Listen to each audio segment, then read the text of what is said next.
কলকাতার বনেদি বাড়ির দুর্গাপুজোর মধ্যে অন্যতম পাথুরিয়াঘাটা স্ট্রিটে সারদা সুন্দরী দেবী টেম্পল আনন্দ আলয় এস্টেট শ্রী শ্রী শারদেশ্বর শিবলিঙ্গ জিউ মন্দিরের জমিদার স্বর্গীয় অতনু নন্দন ঠাকুর সহধর্মিনী স্বর্গীয় রানী অক্ষয় কুমারী দেবী প্রতিষ্ঠিত দুর্গাপুজো আজও চলে আসছে।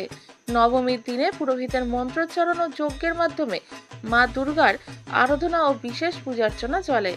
1934 সালে প্রতিষ্ঠিত এই পুজোকে ঘিরে মিলিত হন পরিবারের বিভিন্ন সদস্যরা।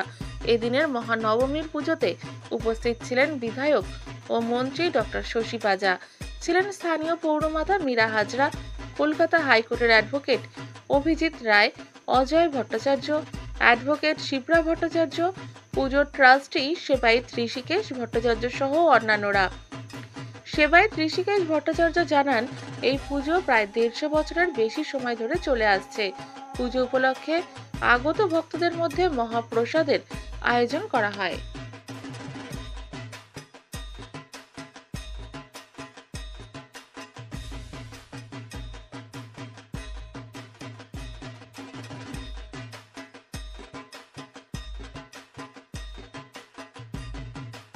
প্রতি বছরই আসে, কারণ এটা আমার বিধানসভা অঞ্চলেও পড়ে।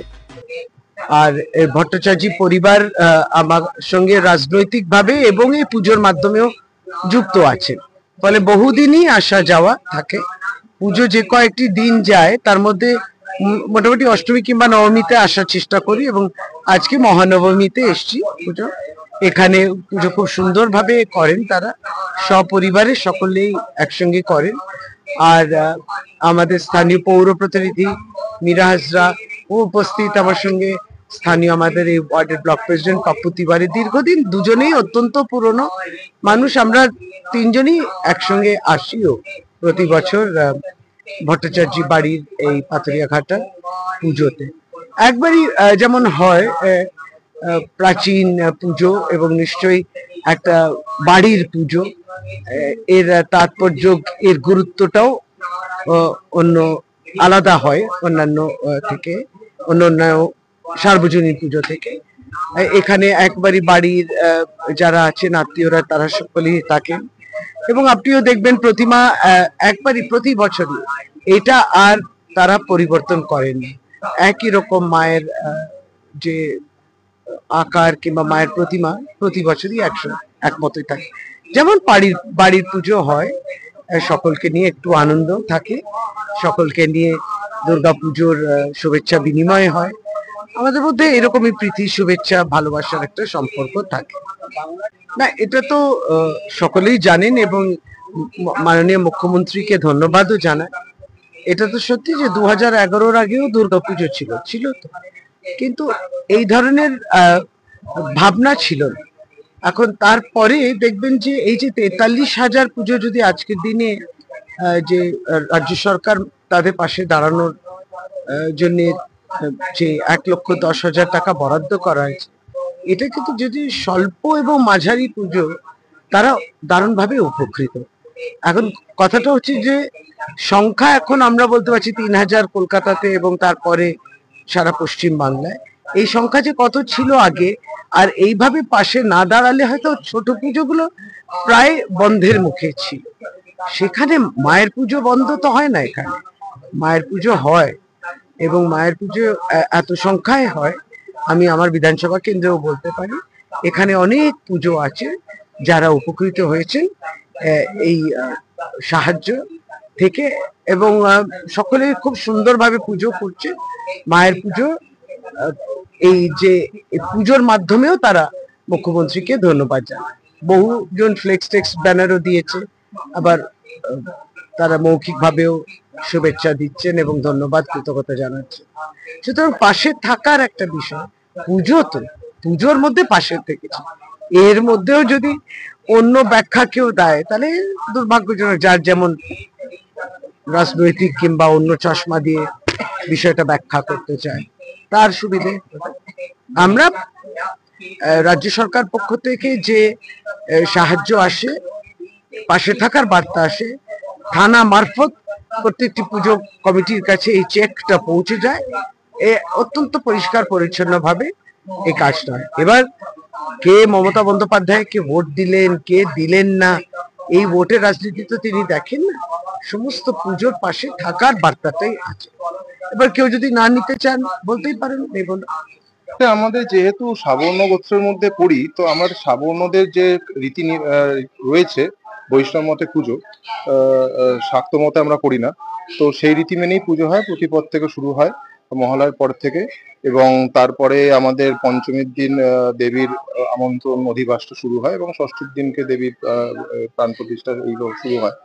তো আমাদের 4 দিন মানে পুরো দশমী অবধি আমাদের নিরামিষ হয়, এবং যেহেতু ব্রাহ্মণ বাড়ি, এবং দশমীর দিনকেই আমাদের প্রতিমা বিসর্জন হয়, কাঁধে করে যায় রীতি মেনে, সাবেকি রীতি মেনে আমাদের নৌকাতেই বিসর্জন হয়। সেক্ষেত্রে প্রশাসন আমাদেরকে সর্বতভাবে সাহায্য করে, এবং আপনারা দেখেছেন এতটাই পুরনো বাড়ি, সেক্ষেত্রে আমাদের স্থানীয় বিধায়ক এবং মন্ত্রী এসছিলেন, এবং বহু লোকের সমাগম, এবং কাউন্সিলর ছিলেন, এবং তার সঙ্গে মানে পাড়ার লোকজনরা তো আছেই, তাদের যে অষ্টমীর অঞ্জলি থেকে শুরু করে সমস্ত নিত্য যে পুজোটা হয় দুর্গাপুজোর সময়, তারা এখানেই এসে দেয়, এবং তারা এখানে এসে সময় কাটায়, আড্ডা দেয়, এবং একটা মানে সাবেকি পুজো বলা হয়, কিন্তু আমাদের ব্যাপারটা হচ্ছে দরজা 12 নম্বর পাথরিয়াঘাটা স্ট্রিট আনন্দালয়ের দরজা কিন্তু এই অঞ্চলের সমস্ত লোকেদের জন্য সবসময় খোলা থাকে। আগে বলতো, আমি ছোটবেলায় শুনতাম, আনন্দালয়ে পুজোর সময় নাকি কোনোদিনও উনুন বন্ধ হয় না। আর সেইটা এখন আমার কাকা রয়েছেন, তার পরবর্তী জেনারেশন আমরা দেখেছি, আমি কাকাকেও দেখেছি, এখন আমি করছি সেই রীতি রেওয়াজটা, যে উনুন বন্ধ হবে না দশমী অব্দি, সেই রীতি রেওয়াজটা এখনো চলছে আমাদের সবার জন্য। আনন্দালয়তে সবাই স্বাগত। এমন নয়, সোশিও ইকোনমিক মানে আর্থসামাজিক দিকটা দেখে আমরা যে ভেদাভেদ করব সেটা আমাদের মধ্যে নেই, সেই মেন্টালিটি আমাদের মধ্যে নেই। আমরা সবাইকে সঙ্গে নিয়ে মা দুর্গার প্রসাদ যাতে সবাই পেতে পারে সেই ব্যবস্থাটাই আমরা করি। এবং আমাদের অষ্টমীর দিনকে কুমারী পুজো হয়েছে। এবারে কুমারী 4.5 বছরের ছিলেন, এবং তার নাম শাস্ত্রমতে রোহিণী হয়েছে। এবং আমরা এবারে আজকে নবমীর পুজো শেষের দিকে রীতিমতো আপনারা দেখছেন, তো রীতি রেওয়াজ মেনে পুজো হয়েছে। 168তম বছরের পুজো পদার্পণ করলো, কালকে বিসর্জন হবে। সবাইকে বিজয়াতে আমন্ত্রণ জানাচ্ছি, আপনারা আসবেন, নিরঞ্জন শোভাযাত্রায় অংশগ্রহণ করবেন, তারপরে নয় বিজয়ার কোলাকুলি। গতকালও আমার নরওয়ে থেকে ফোন এসেছিল, তো ওখানে আমার এক বর্দা থাকেন, উনি ডক্টর আপনার অরুণ কুমার দাস, নরওয়েতে। তো ওখানে উনি মানে এতটা মানে মানে খুশি যে বাড়ি আমাকে বলছে, মানে সরাসরি ভিডিও করে দেখাতে ষষ্ঠী পুজো সব তুমি পরপর প্রতিটা ছবি আমি ক্লিপ পাঠাচ্ছি। তাছাড়া আজকে তো নবমী, সমস্ত আসছে দর্শনার্থীরা, এবং আমাদের পাড়ার সমস্ত সবাই আমাদের এখানে ভোগ বিতরণ হচ্ছে, ভোগ খেয়ে যাচ্ছে বসে।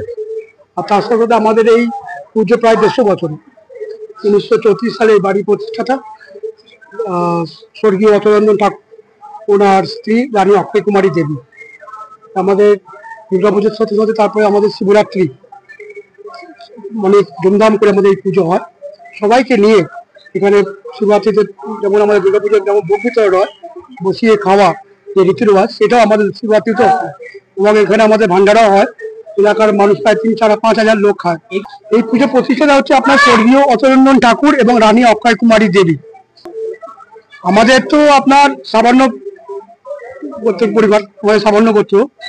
এবার আমাদের মেন জমিদারি আমল ছিল ঢাকা রাজশাহী, এবং আমাদের স্টেট যে সর্বেশ্বর শিবলিঙ্গ জিও কাশী বিশ্বনাথ মন্দির ওখানে প্রতিষ্ঠিত। ওখানে আমাদের বাড়ি আছে বেনারসে, কাশী বিশ্বনাথ মন্দিরের পাশে D38 বাটের 34 হাউস কাটা, ওখানে ঈশ্বর সর্বেশ্বর শিবলিঙ্গ জিও স্টেট নামে প্রতিষ্ঠিত।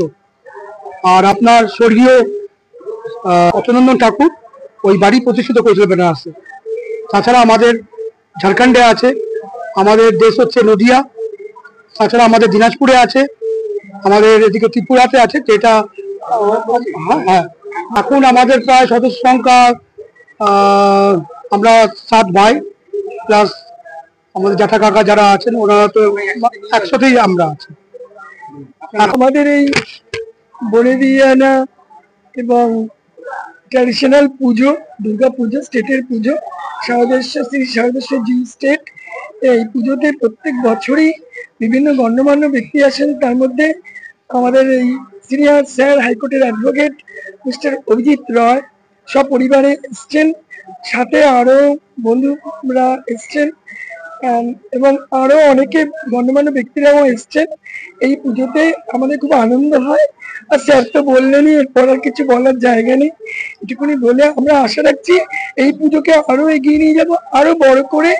সবার কাছে এটাই প্রার্থনা করব, মা আমাদের শুভ শক্তির সূচনা হোক, অশুভ শক্তির বিনাশ হোক, আর সকলেই যেন আমরা সুস্থ থাকি, ভালো থাকি, আমার যেন রক্ষা পাই সমস্ত বিপদ আপদ থেকে, এটাই প্রার্থনা। এই পুজো প্রত্যেক বছরই আসি, কলকাতায় থাকলে প্রত্যেক বছরই আসি এবং সপরিবারে আসি। এবারেও এসেছি, খুব ভালো লাগছে। আমি এখানে জানলাম যে এটা 100 কেন 100-র উপরে হয়ে গেছে। এরাও বলতে পারছে না, বলে 5 পুরুষের পুজো, এবং এদের এত সুন্দর অ্যারেঞ্জমেন্ট এবং আতিথেয়তা প্রত্যেকের জন্য, এটা খুবই ভালো লাগে এবং সেই কারণেই প্রত্যেক বছর এখানে আসা। আর আগামী দিনেও আসবো। এই পুজো আরো দীর্ঘদিন ধরে হবে এই আশা করি। খুব ভালো লাগছে। কারণ আমাদের যে পারিবারিক যে ইয়েগুলো, যে শিক্ষিত বা যে ইয়েগুলো, সেগুলো আমাদের চলে আসছে ট্র্যাডিশনাল অনুযায়ী। সমস্ত সম্প্রদায়ের মানুষ আজকে, যেমন 300-র ওপর মানুষ আজকে অন্নভোগ খাবে। আজকে এই 300 লোক অন্নভোগ খাবে। এবং তার পাশাপাশি যেটা বলার, ধর্ম যার যার, উৎসব সবার, বাংলার উৎসব। আর সবথেকে বড় কথা, আমাদের এই পুজো এবং বিভিন্ন সময় আমরা বহু প্রতিকূলতার সাথে লড়াই করতে করতে আজকে এই জায়গায় এসেছি। সবাই আসে, সবাই মুখরিত হয় এই উৎসবে। তো সকলকে অভিনন্দন জানাবো। এবং কালকে দশমী মা চলে যাবে, বাড়িটা মানে একটু ফাঁকা হয়ে যাবে।